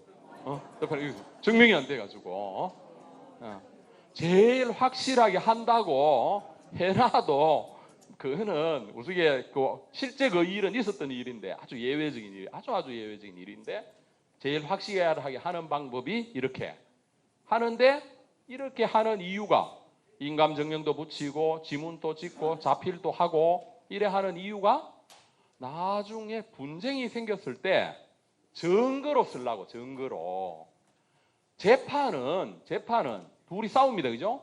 우리나라 사람 목소리 크면 이기는 줄 알고 했던 말 또 하고 했던 증거 또 내고 막 서류가 요즘은 옛날에는 자꾸 쓰는 건 힘들어가 자꾸 못 써냈는데 요즘은 컴퓨터가 좋아가 눌러보면 한 개 나오지.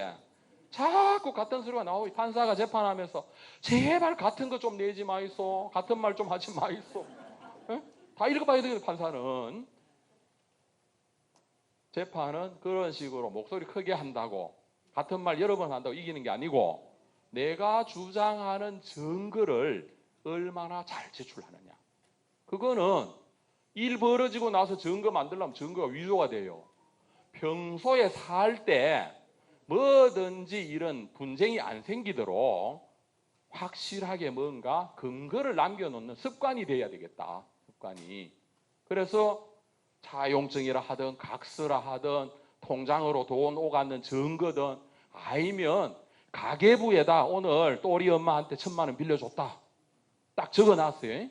그러면 그거를 적어놓고 3년 4년이 되면 재판을 하게 되면 저쪽은 1,000만 원 빌린 적 없다 이러잖아요. 그러면 그 가계부를 감정을 합니다. 감정을 하면 잉크가 얼마나 날아가는지 이런 걸 따져가지고 요게 3년 전에 작성됐다. 최근에 만들어졌다. 이런 걸 따지거든. 과학이. 그래가지고 재판합니다. 그래 뭘 하든지 간에. 그래서 그런 어떤 여러 문제들은 결국은 재판은 증거가 있는 사람이 이기는 겁니다. 그죠? 증거가 있는 사람이. 판사는 우리나라 사람들은 판사 그놈 나쁜 놈이다. 옆에 저쪽 편하고 붙어 묻다. 돈 묻다. 그죠? 원고하고 피고가 이렇게 싸웁니다. 그죠? 원고, 피고. 억울한 게 있어가 재판을 청구하는 사람이 원고예요. 원고의 얘가 내 권리를 침해했다고 지목된 사람이 피고예요. 아직 권리가 침해됐는지 안 됐는지는 판사가 심판해봐야 돼요. 판사는 그야말로 심판입니다. 심판. 판사는. 법정은 뭐예요? 경기장입니다. 경기장. 둘이 싸우는 장소입니다. 법정. 그래서 법정에서 원고 피고가 싸우는 룰에 의해 가지고 민사소송법, 형사소송법 이 소송하는 법률에 의해가 막 싸웁니다. 그죠? 싸운다는 게 뭡니까? 주장하고 증거되고 반박하고 반박 증거되고 이렇게 막 싸웁니다. 그래가 판사가 나중에 뭐라 하노 하면 제일 일반인들이 재판하러 가면 판사님 이거 증거로 내도 됩니까? 그러면 뭐를 증인 신청해도 됩니까? 이런 물으면 판사가 뭐라 하노 하면 나는 심판이기 때문에 그거 말 못 해줍니다. 이렇게 합니다. 가르쳐줘 버리면 이 사람 이거 편드는 게 되잖아. 법을. 판사가 점잖하게 하는 이야기가 뭐고 하면 밖에 나가가 법 잘 아는 사람한테 좀 물어보이소. 이래만 권해줍니다. 밖에 나가가 잘 아는 변호사한테 가서 물어보이소. 이런 이야기도 절대로 안 합니다. 그러면 판사가 변호사한테 사건 번호했다고 또 진정합니다.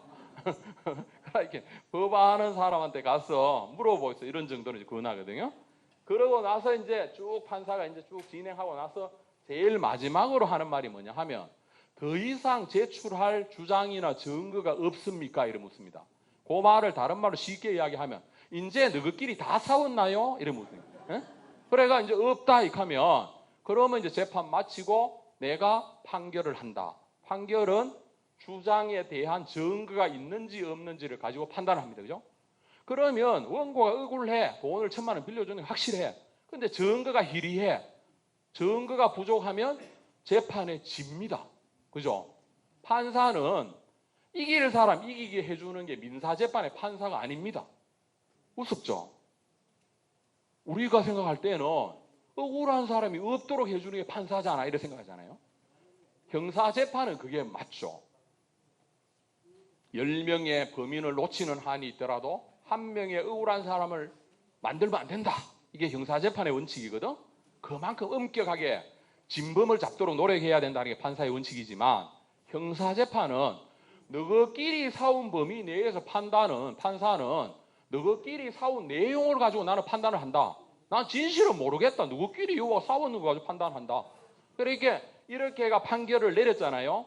판결 내렸는 판사가 어느 한쪽이 돈 빌려준 게 하늘도 알고 나도 알고 지도 알고 다 아는데 판사 혼자 모르는 모양이다 이렇게 하면서 금마 개판이다 항소하잖아요. 항소하는 재판 판사가 보니까 1심 판결이 좀 잘못됐어. 판결을 바꾸잖아요. 그러면 판결을 바꾸면 1심 재판 판사가 판결을 잘못했는 게 되잖아. 그렇지만 1심에 있는 판사는 눈도 깜짝 안 합니다. 그거는 지 이야기고 나는 내대로 판결했다. 그 판결이 바뀌었다 해가 물론 법을 잘못 적용해가 잘못됐는 건 잘못한 거지만 사실관계를 판사가 인정하고 하는 것은 이래 볼 수도 있고 저래 볼 수도 있으니까 그거 가지고 문제를 삼는 재판은 민사재판이 아니다. 그래서 민사는 꼭 이겨야 되는 사람이 반드시 이기는 재판이 아니다. 그러니까 의해야 돼. 나는 법도 잘 모르고 재판을 의해야 되는지도 모르니까 바리바리 싸들고 변호사한테 가야 돼. 변호사 도움을 받아가 해야 될 부분이 있는데 잘 이렇게 그 조언을 받아가지고 할 부분이 있습니다. 그죠? 전문가가 그냥 전문가는 아니니까. 물론 오만 변호사가 다 있겠죠. 그죠? 자, 그 다음에 내가 이제 죽음에 임박해 갑니다. 아니면 죽기 전에 내가 내 죽었을 때를 생각해서 가장 중요한 게 내가 가지고 있는 재산을 어떻게 할 건지 또 내가 죽음에 임박해서 내가 자식들한테 뭔가 내 뜻을 남기고 싶다. 이렇게 해서 유언을 합니다. 그죠? 유언을.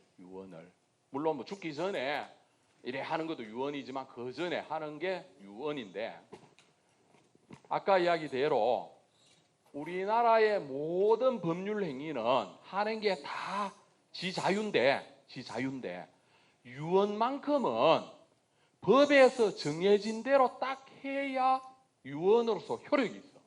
유언으로서.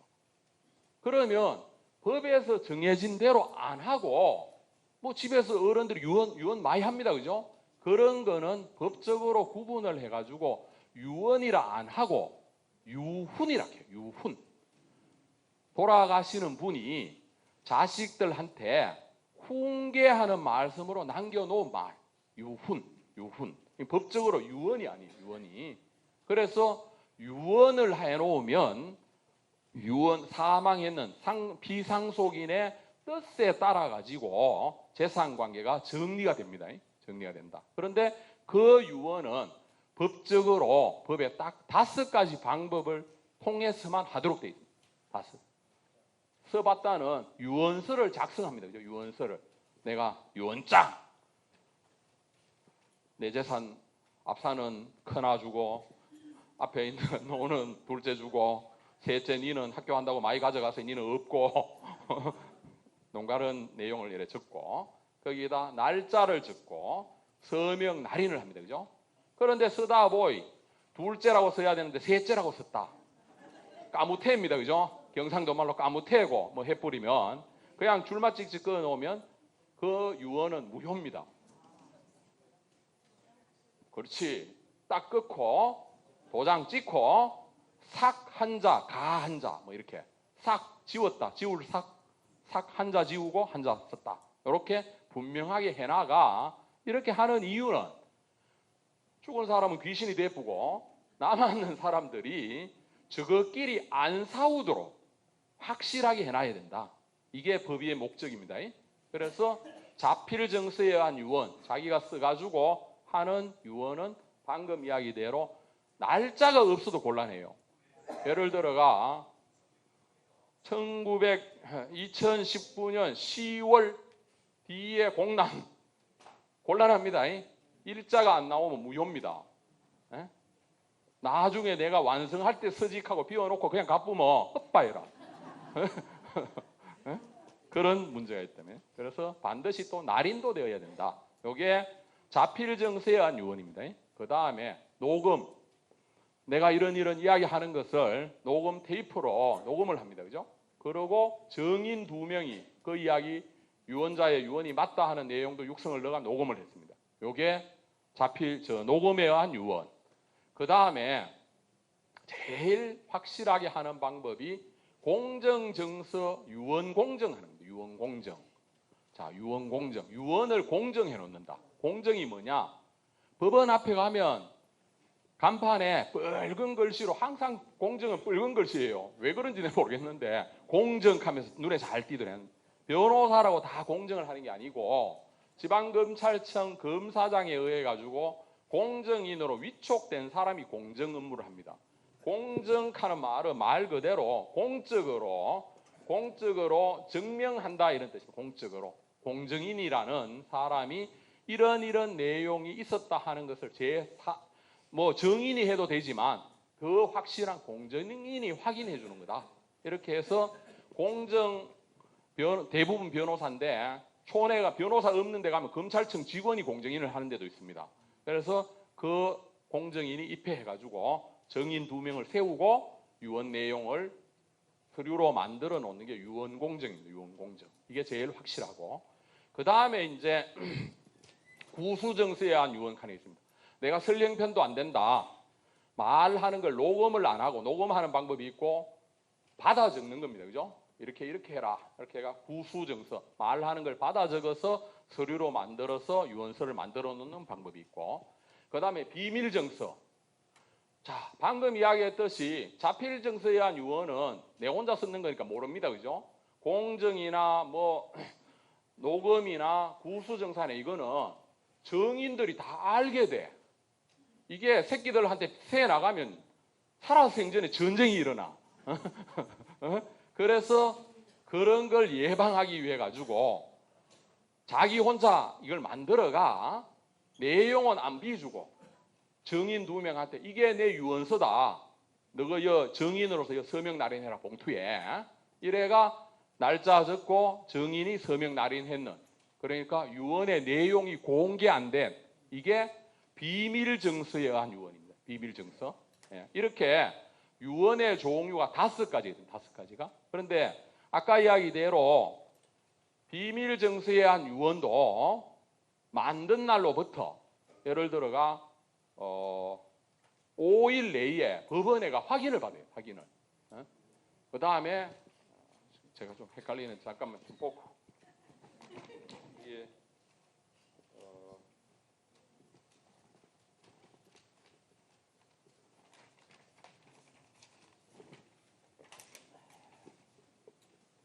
자, 비밀정서에 의한 유언은 5일 내에 공정인 또는 법원에 가가지고 거기에 우리 그 임대차 계약서 확정일자 받는 거 있죠. 그런 확인을 받아놔. 공정 확인 일부란을 받아놔야 되는데 그래 해야 되고 그 다음에 구수정서에 의한 유언 내가 말하려고 받아 적었는 거 있잖아요. 그거는 7일 내에 법원에 가가지고 또 확인을 받아야 되고 그런데 이제 문제는 제일 중요한 것은 그런 유언은 잘 없습니다. 대부분은 그 자필 유언서 돌아가시고 장사 지내고 나니까 부모님 유품에서 유언장이 발견됐다. 그러면 자식들끼리 다 앉아가지고 안에 뭐 어떤 내용이 되어 있는지 한번 뜯어보자. 이래가 뜯어버리면 헛바입니다. 뜯어버리면. 뭔 말인지 알았어요? 유언장을 뜯어버리면 유언장이 발견되면 그거를 가지고 법원에 가가 판사님이 뜯어가지고 안에 있는 내용을 확인해 주세요. 이걸 갖다가 유언서 개피 신청이라고 합니다. 유언서 열개자 껍데기 피자 껍데기 여는 신청 개피 신청. 그래야 뻔 놈이 먼저 발견해가 살짝 열어가지고 둘째를 셋째로 바꿔 부리면 철단 나잖아요. 그래서 싸움이 안 생기게 판사 유언 유언서가 발견된 날로부터 상당한 기간 내에 날짜를 딱 안 정해놨습니다. 장례 직후에 경황이 없기 때문에 즉시 가서 판사한테 확인을 받으면 판사가 거기에다 상속인들 입회하에 열고 내용이 어떻게 됐다 하는 걸 조서로 만들어가 법원에 보관을 합니다. 그러면 그게 유언으로서의 효력이 발생한다 하는 걸 반드시 아셔야 돼요. 그거는 이제 우리 이것도 뭐 알면 되겠네요. 뭐 또 어른들 돌아가실 분도 있으시고 하니까 그렇고 그런 일은 잘 없죠, 그죠? 그런데 이제 앞으로 이제 점차 유언도 이제 많아지겠죠. 그러면 내가 어느 시점에 이런 유언을 했다. 그러면 한 번 유언해놔보면 끝이냐? 유언을 못 바꾸느냐? 늘 바꿀 수 있다. 역시 마찬가지로 마지막 유언이 제일 유리하다. 그러면 이래 하란 말이지.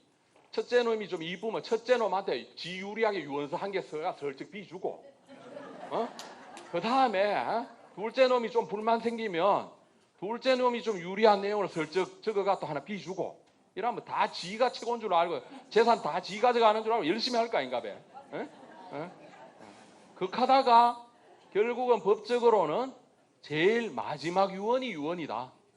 유언은 언제든지 변경하고 철회할 수 있다. 그 다음에 또 자식이 마지가 틀림없이 엄마가 이게 변심할 것 같다 이 말이지. 그래서 내가 이래 유언을 하고 나는 절대로 이 유언을 번복하지 않는다. 딱 적어놨다. 그러니까 철회권을 포기했어 내가. 다시 내가 유언을 안 바꾸겠다. 이거는 법적으로 무효다. 그래 해놔도 관계없다. 써달라고 하거든. 그래 써주라고. 그래 써줘놓고 내가 또 딴 내용을 쓰면 돼. 법도 알고 재밌지, 그죠? 이게 왜 법을 이래 해놨느냐? 방금 이야기할 때 그런 일들이 많이 있거든. 그런데 결국은 유언은 유언자가 지 재산 가지고 지가 어떻게 처리하는 건데 지 마음이 최고지. 뭐 한 번 했다고 뭐 못 바꿀 게 뭐 있노? 내 마지막 마음이 최고다. 이래서 유언은 철회도 할 수 있고 변경할 수도 있고 포기도 인정 안 된다. 이 정도로 압니다. 자, 그 다음에 이제 뭐 더 준비한 내용들이 많기는 많은데 마지막으로 한 가지만 설명을 합니다. 자, 우리가 이제 자꾸 뭐 정신 없어지고 죽고 뭐 이런 이야기 하기엔 좀 우울합니다, 그렇죠? 어쩔 수 없습니다. 다 그러십니다. 돌아가시면 이제 상속이 발생합니다. 상속이. 그러면 우리 이제 일반인들이 잘못 아는 표현들 중에 어른이 돌아가시고 어른 명의로 있는 집이든 논밭 전지든 이게 등기가 돼야 상속이 된 줄로 압니다. 등기가 돼야, 등기가 넘어와야. 그런데 법으로는 눈 감는 순간에 바로 법적으로 상속인한테 다 넘어갔어요. 법적으로. 그래서 시골에 만약에 선산이 정조부 이름으로 있어요. 변호사한테 와 그거 아직 상속이 안 됐습니다. 이래 이야기합니다. 틀린 말입니다. 이미 다 가지쳐가지고 상속해가 지금 현재 있는 놈한테 다 넘어왔어요. 몇만 분의 몇 서로. 그래서 상속은 사망하는 순간에 상속이 일어난다. 등기는 그냥 정리하는 거다. 등기, 상속을 정리하는 거다. 그런데 그럼 상속이 일어나면 법정 상속 지분에 따라가 이렇게 넘어가잖아요. 특별한 경우가 없으면 가족끼리 동의해가지고 예를 들어서 선사는 장남한테 그럼 넘겨가고 그 다음에 앞에 있는 밭은 둘째한테 주고 이렇게 하는 절차를 협의상속이라고 합니다. 협의. 서로 협의를 해가지고 이렇게 넘깁니다. 그죠? 넘기는데 협의가 안 되면 법적으로 상속이 될 수밖에 없다. 법적으로 상속이 되면 요즘은 이제 법이 바뀌어가지고 남자든 여자든 장남이든 기차든 시집을 갔든 안 갔든 제가 하는 이야기들이 옛날 법에는 뭐 이런 조건을 가지고 받는 비율이 막 달랐거든. 그런데 지금은 올 똑같다. 그런데 진짜 억울한 거는 마누라가 되게 억울하다. 마누라가. 마누라가 의에 울라노 하면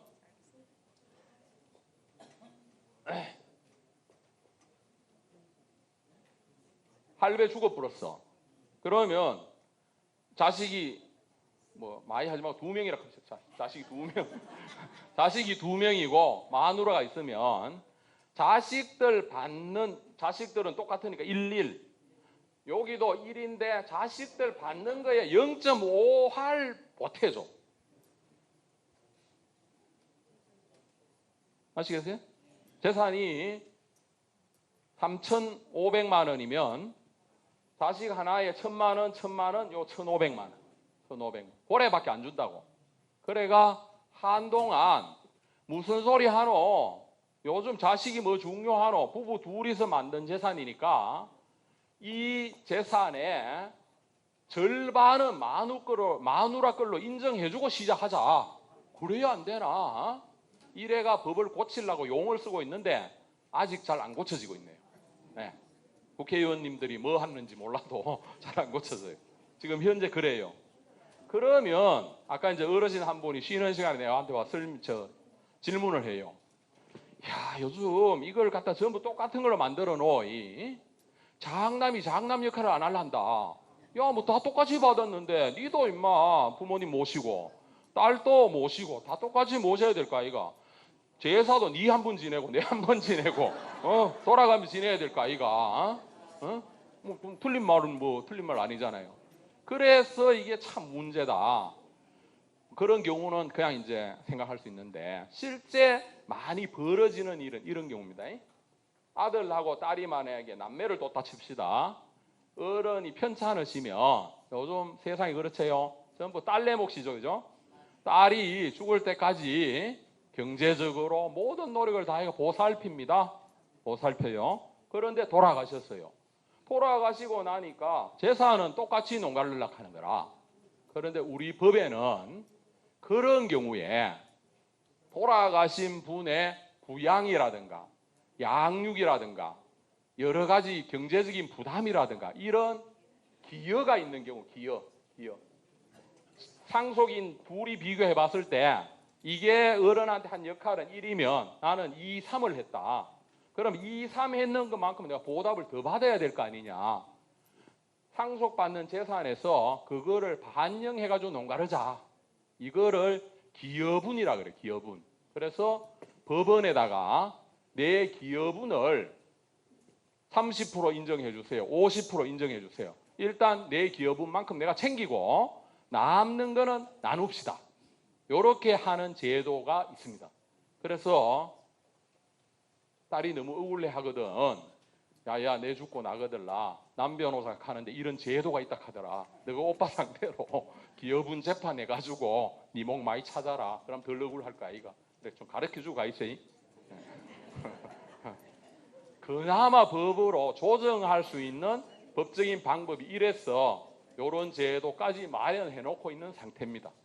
그런데 그거보다는 근본적으로 배우자의 지분을 변경해야 될 것 같고 그러다 보니까 어떤 재판이 많아지노 하면 어른 앞으로 그 할배 앞으로 집을 한 채 남겨놓고 가셨는데 돌아가시고 나서 할머니가 자식들을 상대로 해가 이 집의 반은 내 몫이다.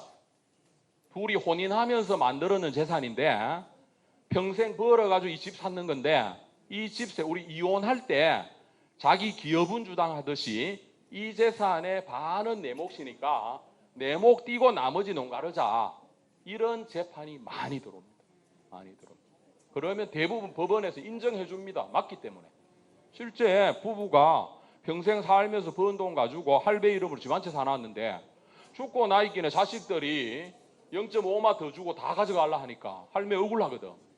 그래 어차든지 챙겨가 내가 가지고 있다가 내가 이 좋은 세상에 쓸 만큼 쓰고 남으면 주고. 잘 들으셨습니까? 어느덧 시간이 다 가버렸어요. 네. 늘 건강하시고 조금 생활하시는 데 도움이 되었으면 바라면서 마칩니다. 네.